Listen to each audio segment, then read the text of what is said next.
I really want a kid of my own. My husband, now named John, said in a sarcastic tone. I couldn't hold back anymore and blurted out. What? Aren't I right here? Up until now, John has constantly berated me for our inability to have children. Even now, he's holding my sister's baby in front of me, as if to make a point. Huh? John opened his mouth in surprise. Despite all the evidence, is he really pretending to be oblivious? I won't let him. You all will see, I'll drag you down to hell with me. My name is Natalie Johnson. I'm a 25-year-old housewife.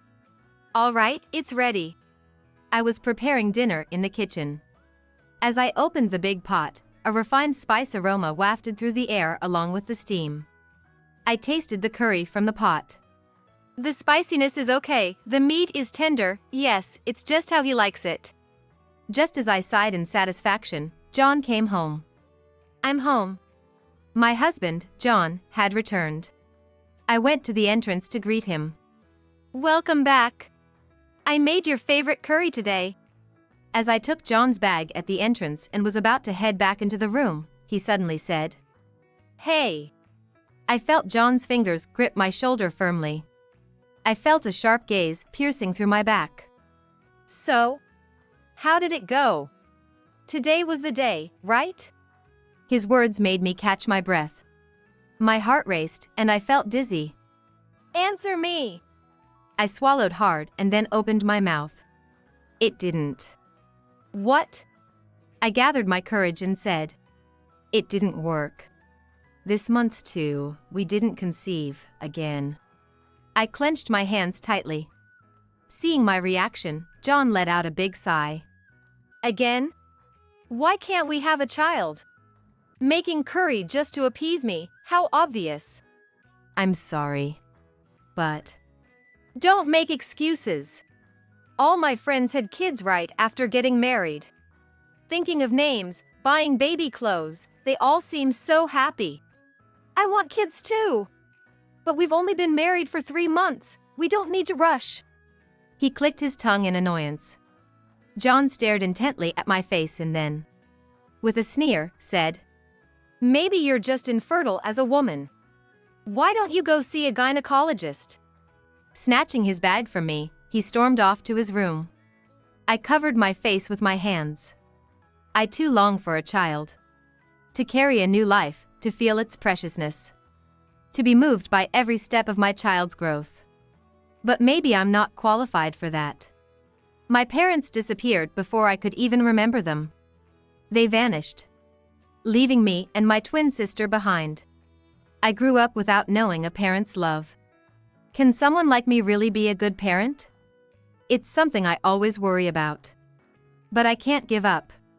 My desire for a child is genuine, and I'm sure someday, God will bless me with one. I need to stay strong and wait for that day. And next month, there's the long-awaited wedding. It's a bit late, but that only makes me more excited. All right. Smile, smile. I went to call John for dinner. Today is his birthday. I've decorated a cake and prepared a present. Waiting for John's return, the doorbell rang. It's rare for someone to ring the bell. I hurried to open the door. There stood a woman. As beautiful as an actress, with a stunning face and figure. She casually brushed her lustrous black hair off her shoulders. Hello there. It was my twin sister, Brittany. We're fraternal twins, looking nothing alike. Seeing my sister's face, I was taken aback. Brittany? What are you doing here? Oh, just thought I'd visit. But today's John's birthday. We were going to celebrate just the two of us. I texted you, remember? Brittany gasped, putting her hands together at her chest. Oh, sorry. I forgot. I've been feeling lonely since you got married. Ever since I married, Brittany has been visiting unexpectedly, sometimes weekly or even every 3 days. This has limited the time John and I have alone, and we haven't been able to talk much lately. However, whenever Brittany says she's lonely, I find myself unable to say anything. After all, we're the only family we have. Hey, Natalie. I'm giving you this bag. I haven't been using it much lately. I opened the paper bag my sister handed me.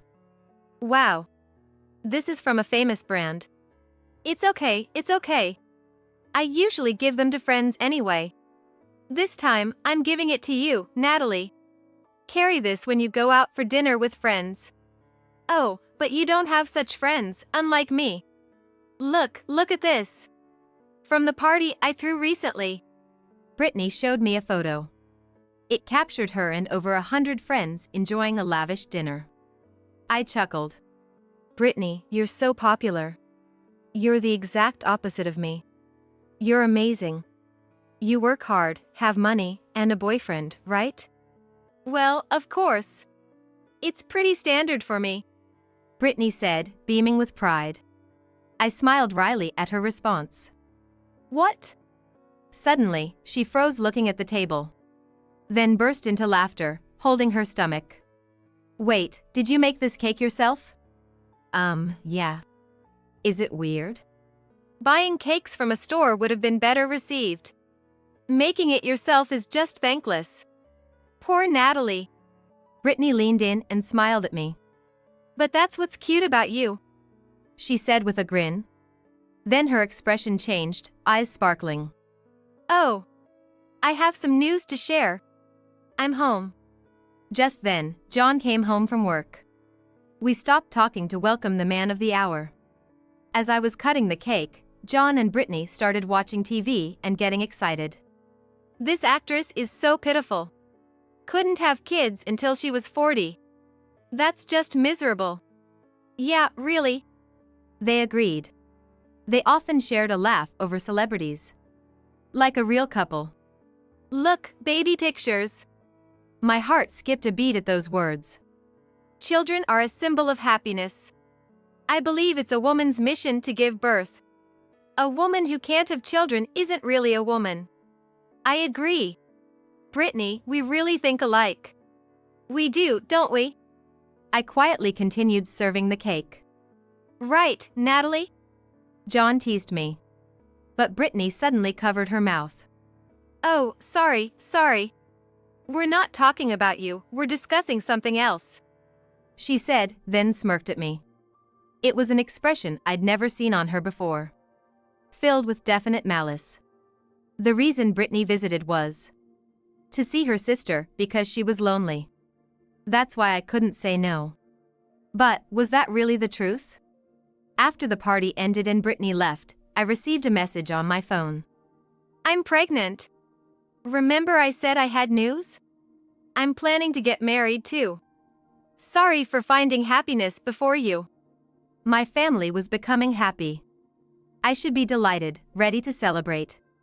Yet inside me, something dark was brewing. Time flew by. And today was the long-awaited wedding. We chose a small local church as the venue. It was somewhat modest, but I wanted to save as much money as possible for the child we might have someday. After getting dressed in my wedding gown, I spent some relaxed moments in the dressing room.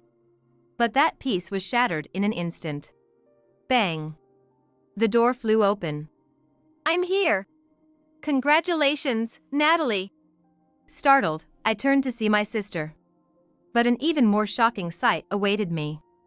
Brittany, that outfit! What? What is it? I swallowed hard and said. You can't wear white at a wedding. Yes, Brittany was wearing a pure white dress. She clasped her hands together in an exaggerated manner. Sorry. I tried to avoid it, but I just fell in love with this dress, and besides, Brittany said, letting a sly smile creep onto her face. It suits me, doesn't it? This dress.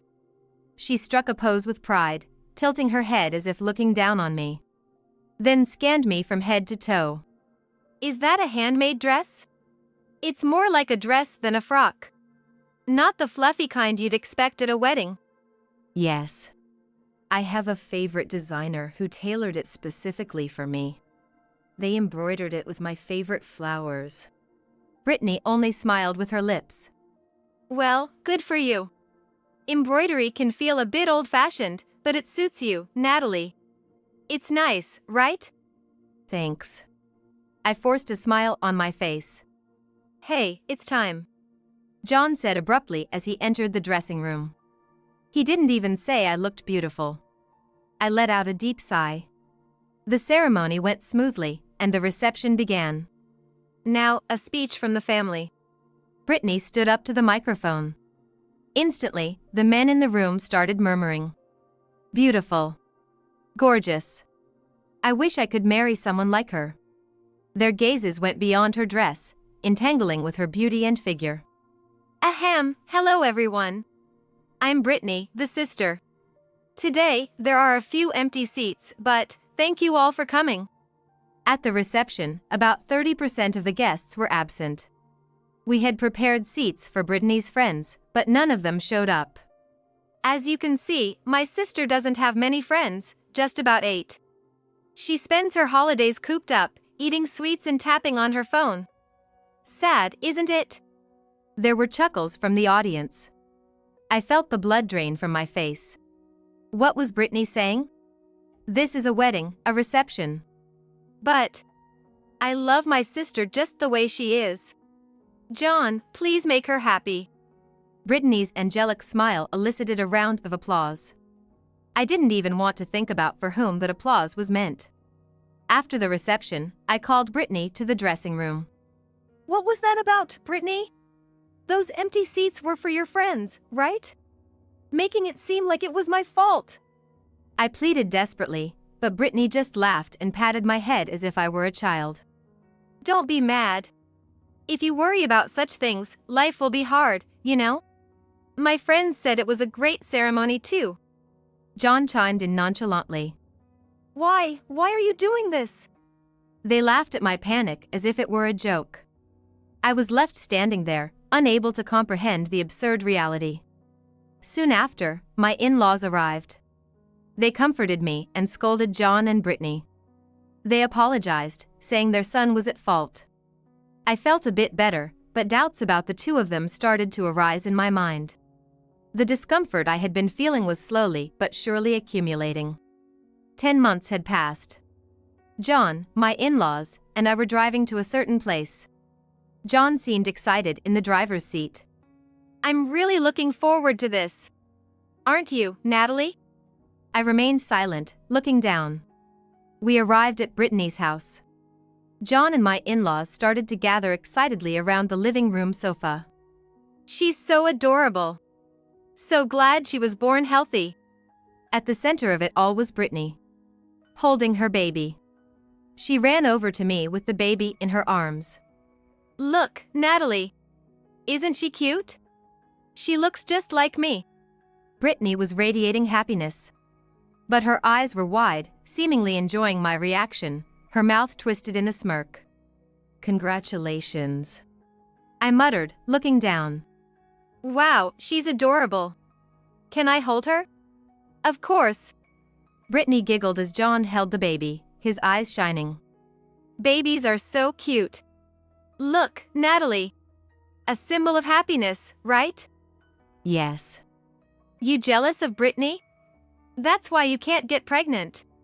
John held the baby as if to flaunt her in front of me, grinning at me. "I wish I had a kid of my own." At that moment, something snapped in my head. "What? Isn't she right here?" "Eh?" John's mouth fell open. "Huh?" My in-laws' eyes widened in shock. Pointing at the baby in John's arms, I spoke clearly, loud enough for everyone to hear. "Right there. Your child. Your and Brittany's beautiful baby." The atmosphere froze in an instant. John's face turned pale, and Brittany's face contorted. I pulled out photos from my bag and scattered them on the floor. The photos showed John and my sister heading to a hotel together. "I know everything about John and Brittany's affair." As I declared this, Brittany burst into laughter. "Stop it, this is just some kind of edit, right? Don't be silly. The silly one is Brittany. I suspected you too, so I installed cameras in the house. Then, on a day I was away, you too." I pulled out my phone and played a video. The living room displayed John and Brittany's affair. Brittany's face turned beet red. What is this? Stop it! Stop it now! She lunged at me, snatched my phone, threw it against the wall, and stomped on it repeatedly. The phone's screen shattered, emitting strange noises. I watched her coldly. It's useless, Brittany. She stopped tearing the photos, looking up at my words.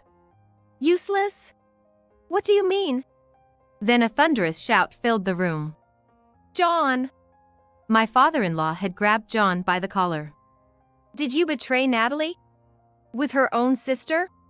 You monster! Having a child too! How are you going to take responsibility for this, you idiot son? My mother-in-law was in tears. John trembled under their accusations. Wait! It's not even proven that the child is mine and Brittany's. Natalie is just trying to frame me.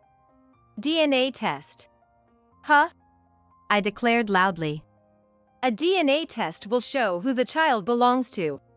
Why not go to the hospital? But... John stammered, but still tried to plead with his parents. Look, Natalie can't even get pregnant. A woman who can't bear children isn't suitable as a wife, right? Are you out of your mind? A cheater like you is the one who's not suitable as a husband. That's... John's eyes darted around, avoiding everyone's gaze. Seeing this, my in-laws let out a heavy sigh, turning away. Say something, Brittany. Why did you do this? Betraying your family is a terrible sin. Brittany shuddered, then said, It's not my fault. It's Natalie's fault. Her teeth gritted, she glared at me like a demon. It's all because you stole my first love. What? I was completely taken aback, having no recollection of such a thing. Ever since our parents left, I've always acted tough. But you were always so weak and annoying. And yet, the guy I first loved rejected me for you. I like Natalie. She's so pitiful. I can't leave her alone. That's when I swore. If you want to be so pitiful, I'll make sure you are, thoroughly. First, I wanted to make you feel lonely. I kept telling you, our parents are gone. We're all alone. And you became such a gloomy child, unable to make friends. So pitiful. Then, I wanted to instill in you a sense of inferiority. To make you think, Brittany is amazing. I'm worthless. So, her giving me brand name items and bragging about her many friends was all to make me feel inferior. And probably, taking John away too. You see now, right? You're beneath me. Betrayed by your husband, hated by your sister, you're the most pitiful woman in the world. Brittany laughed triumphantly. But I felt nothing. I'm pitiful? I see, that's what you think, Brittany. Understood. She must have expected me to lose it. But she just stood there, baffled. But that doesn't matter to me anymore. Now, I just hate you. I loved you so much, and you've been manipulating me all this time. It's terrible. So I've decided to return the favor. Everything you've done to me. I mimicked her laugh. And Brittany backed away as if she had seen a monster. Was my face that scary? Stay tuned, both of you.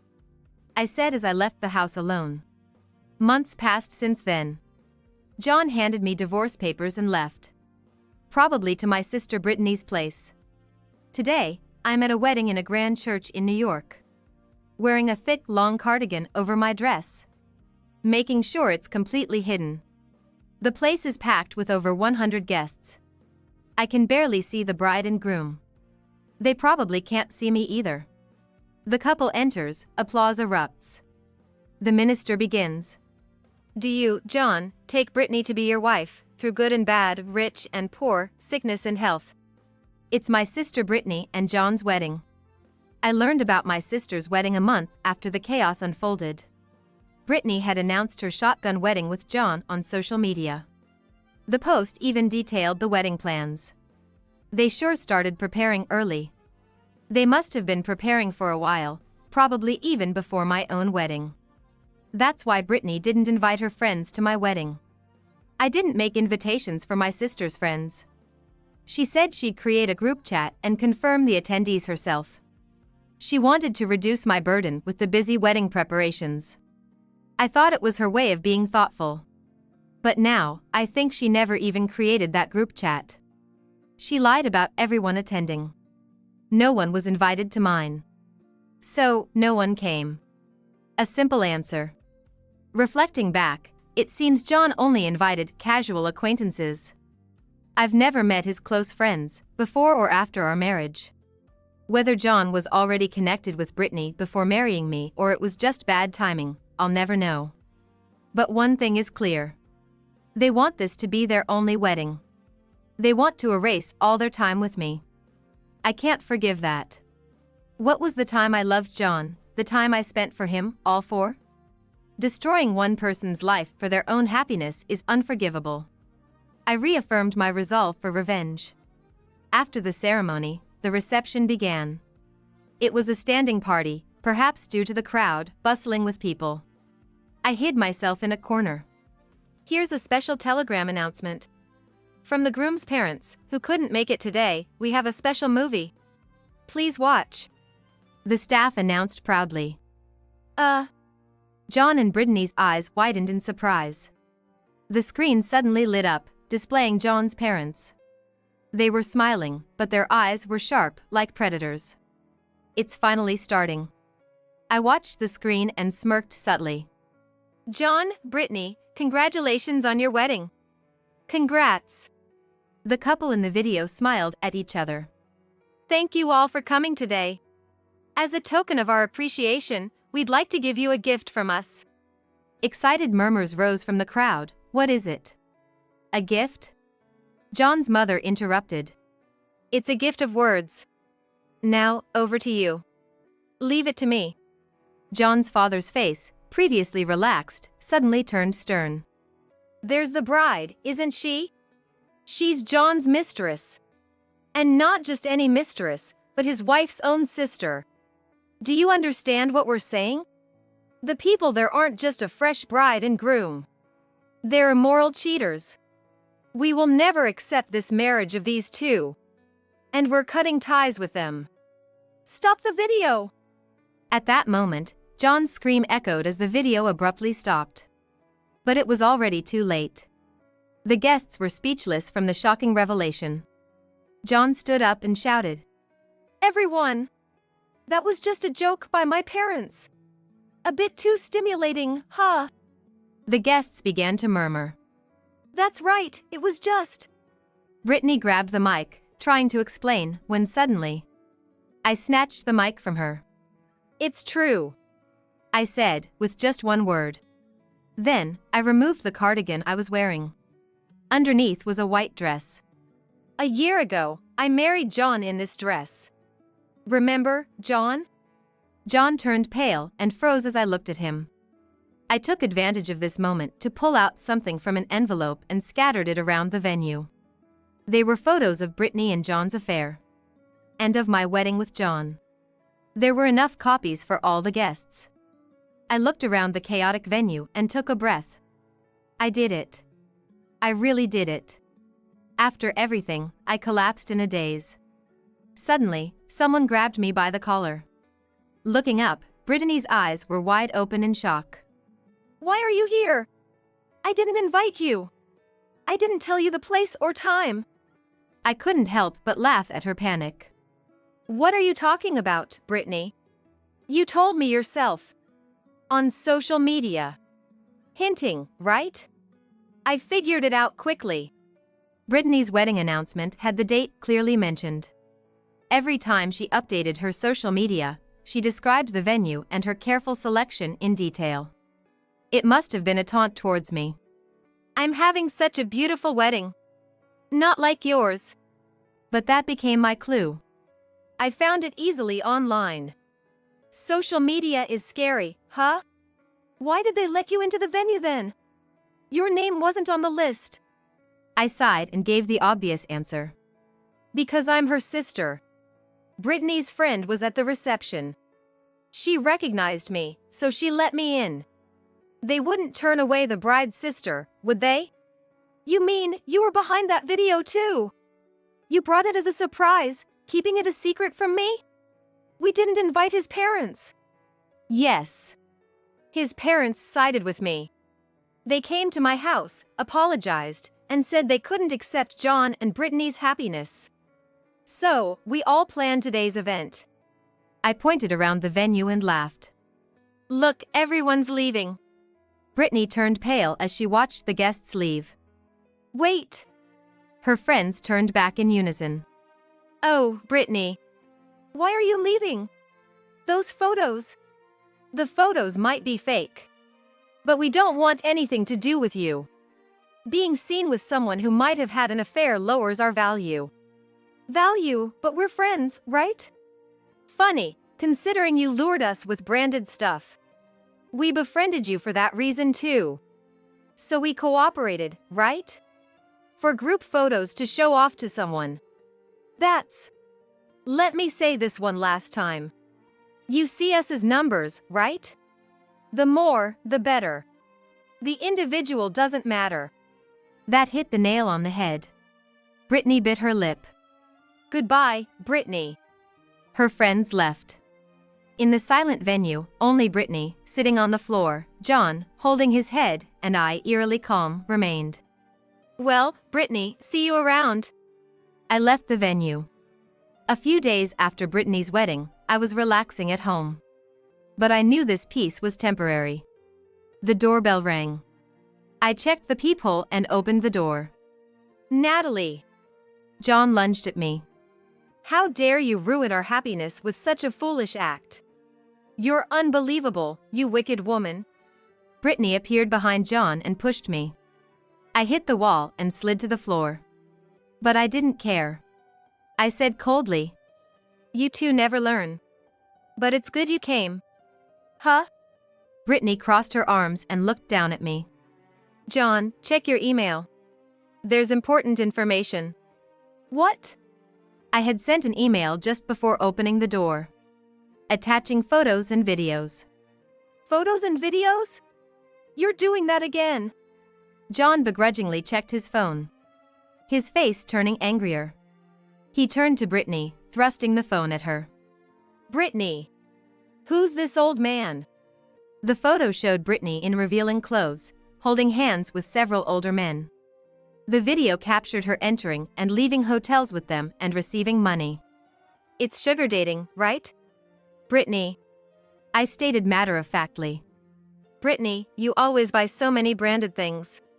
Probably to show off to me. It's impossible on a regular employee's salary. So, I did some digging. It was almost like playing detective, pretty fun actually. You! Brittany snarled. I turned to John, who was hanging his head. Hey John, did you do a paternity test? What? Remember, I said a DNA test would prove if the child is really yours and Brittany's. No need for that. I mean... John gasped, realizing the dreadful possibility. John! I said clearly. Whose child is it, do you think? In that moment, John grasped Brittany's hand tightly. He looked directly at Brittany and murmured. Brittany, did you betray me? After all you've done to me, even the child. What are you talking about? The child is yours. Are you doubting me? Of course. How can I trust a woman who does sugar dating in secret? You trust Natalie over me. So, you'll agree to a DNA test then? We'll go to the hospital tomorrow, okay? John clung to Brittany's hand, probably wanting to believe her. Well... Brittany stumbled over her words. Her reaction was evidence enough. John ruffled his hair in frustration. Damn it! I thought having a beautiful wife would be a bragging right, but look at this mess. You sisters have ruined my life. John stormed out, lashing out at furniture and appliances on his way. Brittany, pushed aside by John, sat down on the floor, sulking. Brittany. I looked down at her and taunted. How does it feel now? Brittany twitched in response. When the test comes out, John will leave you. And now, you have no friends left. Brittany glared at me. I have friends. Not everyone left me. So, what messages did you get then? Huh? Brittany exclaimed, clearly not expecting such a question. Right after the wedding. Did anyone show concern? Ask about the situation? Offer support? Brittany awkwardly looked away from me. I got messages.